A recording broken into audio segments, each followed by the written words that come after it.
Assalamualaikum warahmatullahi wabarakatuh. Innal hamdalillah nahmaduhu wa nasta'inuhu wa nastaghfiruh wa na'udzu billahi min syururi anfusina wa min sayyiati a'malina. May yahdihillahu fala mudhillalah wa may yudlil fala hadiyalah. Asyhadu an la ilaha illallah wa asyhadu anna Muhammadan abduhu wa rasuluh. Allahumma shalli ala Muhammad wa ala ali Muhammad kama shallaita ala Ibrahim wa ala ali Ibrahim innaka Hamidum Majid. Amma ba'du. Sahabat mihrab yang dirahmati Allah, kurang lebih sebulan yang lalu media sosial digemparkan dengan berita menyedihkan. Ada seorang mahasiswa baru dari suatu kampus ternama di Pulau Jawa yang meninggal setelah meloncat dari lantai 11 sebuah gedung. Belakangan diketahui bahwasanya mahasiswa tersebut mengenai gangguan psikologis dan ditunjukkan dengan adanya surat keterangan dari psikiater. Kabar ini pastinya memancing banyak komentar dari para netizen sekalian. Namun dari banyaknya komentar yang beragam dari netizen, ada beberapa komentar senada yang menarik perhatian. Komentar-komentar tersebut berisi semacam, janganlah kalian sok tahu dengan masalah orang lain dan janganlah kalian ikut-ikutan menghakimi cara orang tersebut terbebas dari masalahnya. Na'udzubillah min dzalik. Subhanallah, komentar-komentar tersebut berisi tentang pewajaran terhadap bunuh diri atas dasar beban hidup dan masalah yang menimpa. Dan anehnya lagi, komentar-komentar tersebut mendapat banyak like dari netizen lain, yang berarti banyak orang yang setuju dengan isi dari komentar tersebut. Na'udzubillahi min dzalik. Komentar-komentar dan hal-hal seperti ini pastinya harus diperhatikan, karena dengan semakin banyak like, semakin banyak intensi juga yang didapat dari komentar-komentar tersebut, maka netizen lain akan mendapat kesempatan melihat komentar tersebut dan kemudian terpengaruh olehnya. Yang pertama harus diingat adalah dalam Islam, hal mencelakakan diri sendiri itu sudah jelas dilarang oleh Allah Subhanahu wa taala. Allah Subhanahu wa taala berfirman dalam kitabnya Al-Qur'an surat An-Nisa ayat 29 sampai 30. Ya ayyuhalladzina amanu la ta'kulu amwalakum bainakum bil batil illa an takuna tijaratan 'an taradin minkum wa la taqtulu anfusakum innallaha kana bikum rahima. وَمَنْ يَفْعَلْ ذَلِكَ عُدْوَانًا وَذُلْمًا فَسَوْفَ نُصْلِيهِ نَارًا وَكَانَ ذَلِكَ عَلَى اللَّهِ يَسِيرًا. Wahai orang-orang yang beriman, janganlah kamu memakan hartamu satu sama lain dengan cara batil, kecuali dengan cara perniagaan yang dilakukan secara suka sama suka. Dan janganlah kalian membunuh diri kalian sendiri. Sesungguhnya Allah sangat sayang terhadap kalian. Dan barang siapa yang melakukan hal tersebut karena sifat aniaya dan melanggar hak dirinya, maka kami akan memasukkannya ke dalam neraka. Dan hal tersebut sangat mudah bagi Allah Subhanahu wa taala. Di samping itu Rasulullah sallallahu alaihi wasallam, Nabi kita, juga berpesan bahwasanya beliau bersabda, "Man qatala nafsahu bi syai'in 'udziba bihi yaumal qiyamah."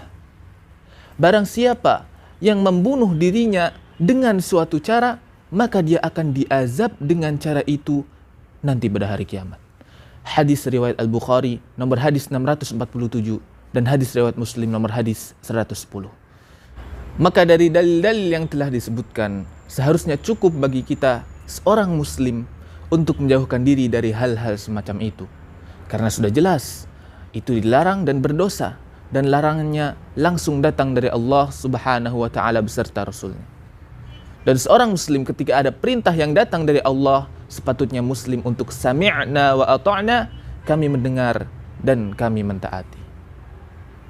Maka lalu apabila kita kembali melihat komentar tadi tentang tidak usah kamu sok tahu tentang masalah orang dan tidak usah menghakimi orang-orang yang bunuh diri, maka kita sudah tahu bahwasanya poin tentang bunuh diri sudah tak valid, sudah tidak bisa untuk diwajarkan di antara kalangan kita. Tapi yang belum kita bahas adalah bagaimana sih cara kita mengatasi masalah-masalah yang menimpa kita di dalam perjalanan kehidupan? Jawaban dari pertanyaan ini hanya ada satu. Cara menghadapi masalah-masalah adalah dengan meniatkan segala sesuatu yang kita jalani selama hidup kita untuk mencari ridha Allah dan selalu berzikir kepada Allah.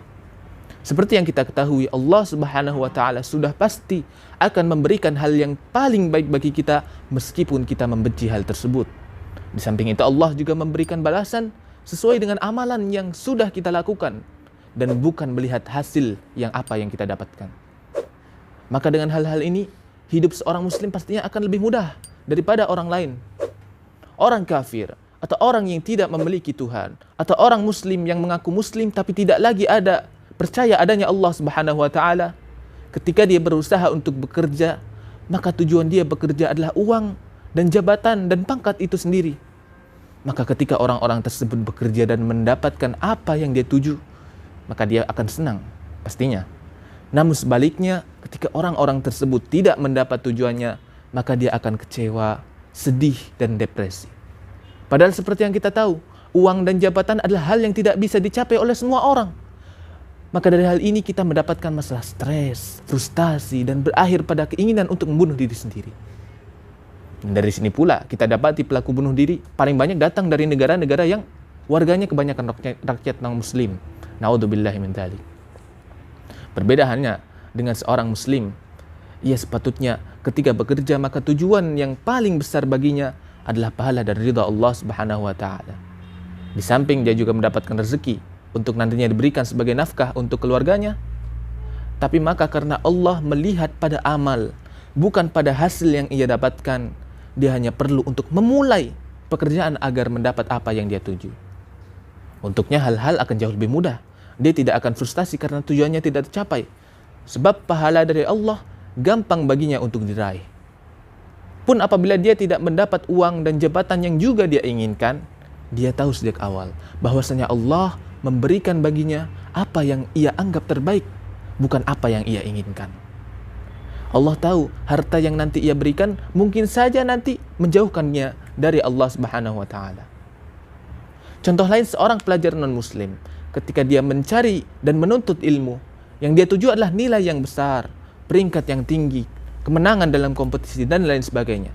Maka apabila dia tidak mendapat hal-hal tersebut, ia akan frustasi dan kecewa terhadap dirinya sendiri. Apalagi diperburuk jika ditambah ejekan dari keluarga dan lingkungannya. Hal-hal ini akan semakin mendorong dia untuk mengakhiri hidupnya. Maka akhirnya seperti yang kita lihat di Jepang sana, misalnya, gedung-gedung universitas diberikan jaring-jaring di bawahnya demi mencegah mahasiswa untuk loncat bunuh diri dari atap gedung. Saking banyaknya kasus bunuh diri yang sudah terjadi. Beda dengan talibul ilmi, seorang muslim yang ia inginkan dari awal adalah ridha Allah Subhanahu wa taala dan menjalankan perintah Rasulullah untuk menuntut ilmu. Maka apabila dia tidak mendapatkan ilmu atau dia tidak kunjung diberikan pemahaman oleh Allah, dia tidak akan frustasi. Karena dia tahu hanya dengan memulai menuntut ilmu, dia sudah mendapatkan tujuannya, yaitu ridha Allah Subhanahu wa taala. Ilmu baginya adalah sebagai fadlun, kelebihan dari Allah. Dan masyayikh, keluarga, masyarakat tidak memaksanya untuk mendapatkan ilmu sebanyak mungkin. Maka baginya segala urusan akan menjadi lebih mudah. Dia hanya perlu beristiqamah di jalan ilmu, tidak untuk mencapai akhirnya, tapi hanya memastikan dirinya meninggal di atas jalan ilmu tersebut. Sahabat mihrab yang dirahmati Allah. Dari pemaparan tadi, sudah jelas bukan sepantasnya kita mewajarkan hal-hal yang mencelakakan diri sendiri. Justru sebaliknya, kita harus lebih menyayangi diri kita sebagaimana Allah yang juga menyayangi kita. Kemudian kita juga harus memulai apa yang kita inginkan. Karena hanya dengan memulai amal, kita sudah mendapatkan balasan dan ridha Allah Subhanahu wa taala. Tentunya dengan dibarengi dengan keikhlasan dan keistiqomahan. Rasulullah sallallahu alaihi wasallam bersabda, sungguh menakjubkan urusan seorang mukmin. Sungguh semua urusannya adalah baik, dan yang demikian itu tidak dimiliki oleh siapapun kecuali oleh orang mukmin. Jika ia mendapatkan kegembiraan, ia bersyukur dan itu suatu kebaikan baginya. Dan jika ia mendapat kesusahan, ia bersabar dan itu pun suatu kebaikan baginya. Cukup sekian dari saya, mohon maaf apabila ada kesalahan kata. Semoga dapat diambil faedah dari yang singkat ini. Sampai jumpa di Kultum Jumat berikutnya. Wassalamualaikum warahmatullahi wabarakatuh.